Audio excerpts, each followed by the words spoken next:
آج کل آپ کو نا ہر روز کئی خبریں سننے کو ملتی ہیں کہ آج فلاں جگہ کار کا ایکسیڈنٹ ہو گیا، فلاں جو ہے نا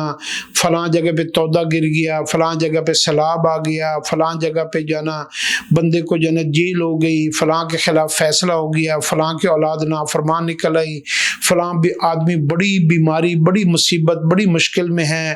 فلاں کا چلان ہو گیا، فلاں کو جو ہے نا یہ ٹیکس لگ گیا، فلاں جو ہے نا وہ عروج میں تھا تو زوال میں چلا گیا۔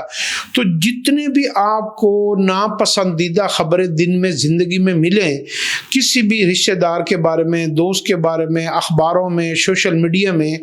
اگر آپ یہ چاہتے ہیں کہ آپ کے ساتھ وہ برا معاملہ، وہ آزمائش، وہ پریشانی، وہ غم، وہ تکلیف کبھی نہ آئے،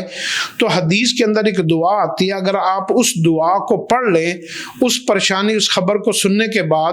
تو وہ حالات آپ کے ساتھ کبھی بھی موت تک نہیں پیش آئیں گے، آپ ہمیشہ عافیت میں رہیں گے، اللہ کی امان میں رہیں گے۔ اور وہ دعا ہے، الحمدللہ الذی عافانی مما ابتلاک بہ وفضلنی علی کثیر ممن خلق تفضیلا۔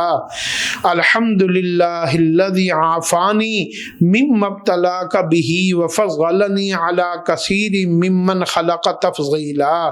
الحمدللہ الذی عافانی مما ابتلاک بہ وفضلنی علی کثیر ممن خلق تفضیلا۔